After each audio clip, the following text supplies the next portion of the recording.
Good Tuesday morning, everyone, and thanks for joining us. From the Ohio AgNet, the voice you know with the news you trust studio, sponsored by the Grain Equipment Company, where innovation meets execution. I'm Joe Everett. Well, yesterday I took my family to the Shelby County Fair. It was great seeing everyone there and all the hard work that kids were putting into their projects.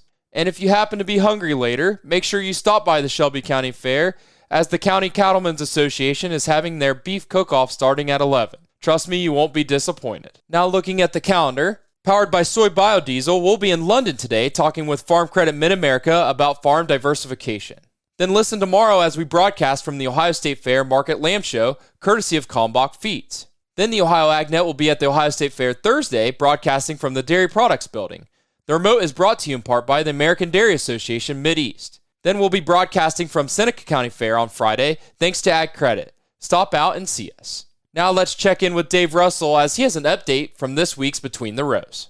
This week on Between the Rows, it's probably been a good 3 weeks since we've had over half an inch. That's Jeff Ray in Union County. Between the Rows brought to you by Seed Genetics Direct, the #1 fastest growing and largest Ohio-based independent seed company. Jeff Ray says that after a wet start and then turning dry, crops don't look too bad. The corn still does look pretty good. I haven't noticed a lot of stress in the corn. It's really coming along. It's got really good color, really good height. The later planted corn isn't really out in tassel yet. It's just getting ready to start. The earlier planted stuff is out in tassel. But all in all, the corn looks pretty good. The beans are just a little slower to react. I think they kind of slowed down once the dry weather kicked in. But hopefully this rain will speed them up and they'll get their act together here pretty soon. Now, there's an old saying about this dry weather business that it'll scare you to death, but a wet year will starve you to death. What are your thoughts? Are you getting scared to death from this dry weather, but things are going to be okay in the end? It does kind of scare you to death. I mean, it just, you put so much time and effort into everything, and then not to mention the money. You try not to think about the money that you put into everything. Just so many things you can't control. I look over the past years, and we've always been well taken care of, so I try not to stress too much about it. Just take it as it comes. Jeff Ray in Union County. That's this week's Between the Rows, brought to you by Seed Genetics Direct. I'm Dave Russell. Hey, thanks, Dave. Well, the recent Cattle on Feed report shows cattle and calves on feed for the U.S. slaughter market for feedlots with a capacity of 1,000 or more head totaled 11.3 million on July 1st. The inventory was up 1% above July 1st of last year. The inventory included 6.82 million steer and steer calves, up 1% from last year. This group accounted for 60% of the total inventory. Heifers and heifer calves accounted for 4.48 million head, up slightly from 2023. Placements in feedlots during June totaled 1.56 million head, 7% below 2023. We'll be back to take a look at today's weather after this. Hey, Ohio! The Ohio State Fair is coming soon. July 24th through August 4th. Don't miss fair favorites like the butter cow, Livestock animals, endless shopping, delicious fair food, free live music, thrilling rides and games, competitions, and so much more. Experience the Ohio State Fair July 24th through August 4th. Get tickets in advance at ohiostatefair.com.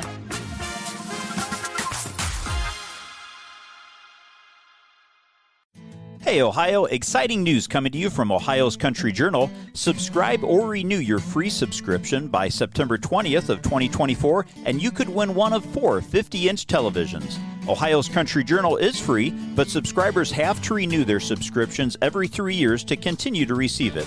Subscribe or renew to stay updated on all things Ohio, from agricultural insights to rural lifestyle.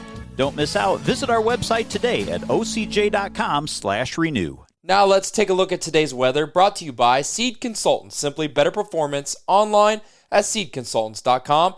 Here's the forecast. Very warm, very humid across Ohio today. I'm Chief Meteorologist Ryan Martin. Let's take a look at your forecast update. No major changes in thought process here. We're muggy today and tomorrow. We did see some pop-up scattered shower and thunderstorm action late yesterday and last night. Same thing today and tomorrow, maybe even with a little bit better coverage. I'm still going to hold on to the 3-day rain totals. Yesterday, today, and tomorrow, anywhere from a tenth to maybe 1 inch, with coverage around 80 to 90% of the Buckeye State. I think we all have at least a chance of moisture, even though the slightly better chances may be central and southern parts of Ohio. Into the later part of the week, still not any deviation here either. I think we repeat what we did last week, at least a little bit. Cooler, drier air in here, low humidity for Thursday afternoon, for Friday, for Saturday, and then we start to raise temperatures and humidity levels just a little bit for the Sunday time frame. Next week, Monday, Tuesday, sunny, very warm, a little bit more muggy, but we are dry. Next Wednesday, we have a frontal boundary coming in, gives us a chance at moisture, showers and storms 1/4 to 3/4 of an inch, and then behind that, I do think that we stay quite warm, well above normal on temperatures to kick off August, but we're also drying things down. A large upper level ridge wants to expand from the plains right on across the Corn Belt. That's a look at your forecast update. I'm Chief Meteorologist Ryan Martin. Hey, thanks, Ryan. Well, yesterday, the USDA Crop Progress Report came out. Let's look at those numbers. The Ohio Crop Progress Report update is sponsored by AgriSpray Drones, empowering rural America through complete spray drone solutions. Contact them at agrispraydrones.com/Arnold Precision. Starting with the national numbers, corn silking was rated 61%, 1 percentage point behind last year's 62%, but 5 points ahead of the 5-year average of 56%. Corn in the dough stage was estimated at 17%, 4 points ahead of last year's 13%, and 6 points ahead of the 5-year average of 11%. Its crop condition was estimated 67% was in good to excellent condition, down 1 percentage point from 68% the previous week, but still well ahead of last year's 57%. 10% of the crop was rated very poor to poor, up 1 point from 9% from the previous week, but still below 13% last year. Looking at soybeans blooming were at 65% this week, 1 point behind last year's pace of 66%, but 5 points ahead of the 5-year average of 60%. Soybean setting pods were estimated at 29%, 2 points behind last year's 31%, but 5 points ahead of the 5-year average of 24%.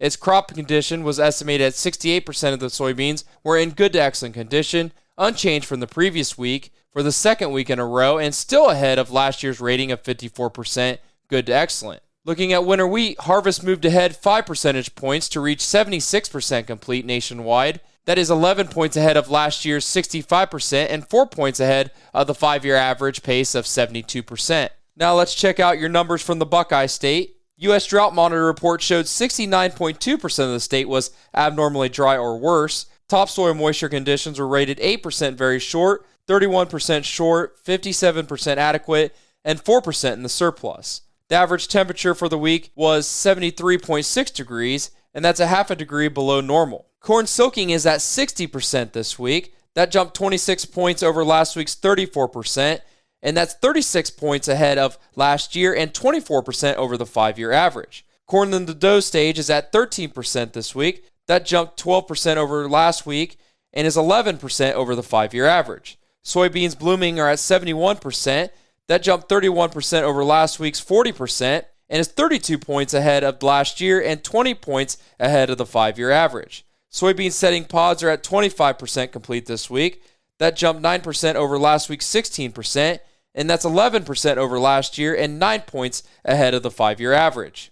Alfalfa hay second cuttings at 82% complete this week. That jumped up from last week's 68% complete, and that's 7 points ahead of last year and 9 points ahead of the 5-year average. Oats headed are at 93% complete this week. That jumped up 4% over last week, but is 4 points behind last year and 3 points behind the 5-year average. Oats matured are at 64% complete this week. That's up 29 points over last week. And oats harvested are at 24% complete this week, and that's up 23% over last week and is 8 points behind the 5-year average. As for the crop condition, corn was rated 65% good to excellent, while soybeans were rated 68% good to excellent. Oats were in very good shape, with 91% of the crop rated good to excellent, and pasture and range condition was rated 50% good to excellent.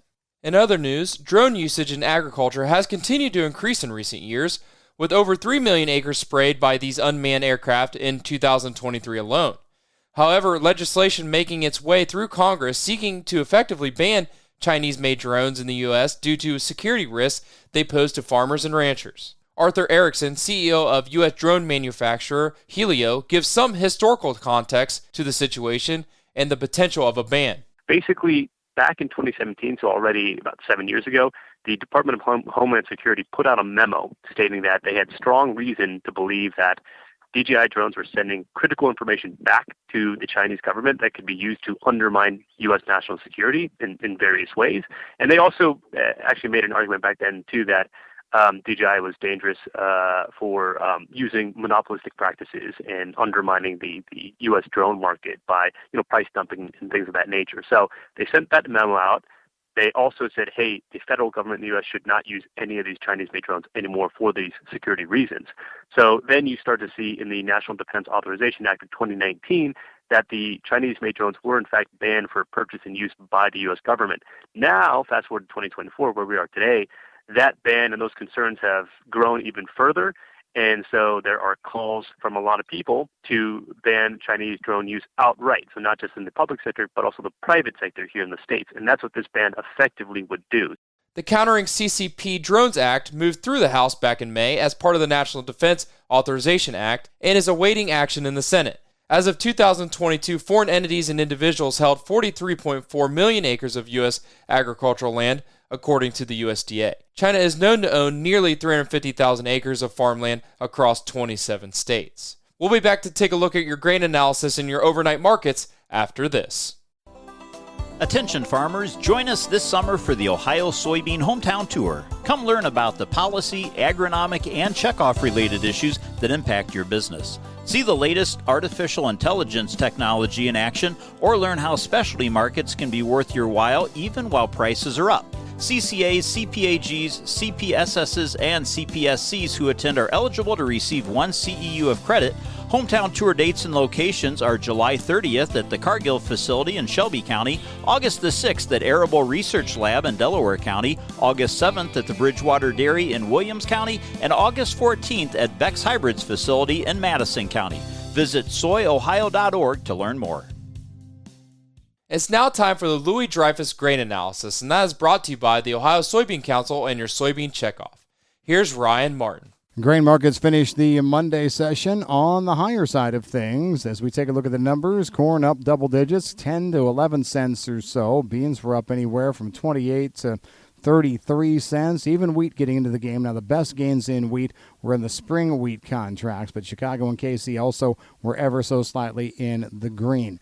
Big story for the Monday trade was the soybean market move. Well, first of all, we did have last week some flash reported sales that got the market excited, and rumor that China was sniffing around for maybe a little bit more either out of the PNW or the Gulf really got the traders excited going into the weekend. However, it seems like, and this is just based on a couple of different analyses out there, but it seems like there was a little bit of an unwinding of the so-called Trump trade yesterday, which pushed soybeans to very, very strong gains. What does that mean? Well, with the change in potentially the nominee and what it does to the election, some were expecting maybe a little bit of a backing off of concern about China not buying or working through some kind of trade issue after the November election. I think it's way too early for that, and this is probably going to lead to some whipsaw trade here overall.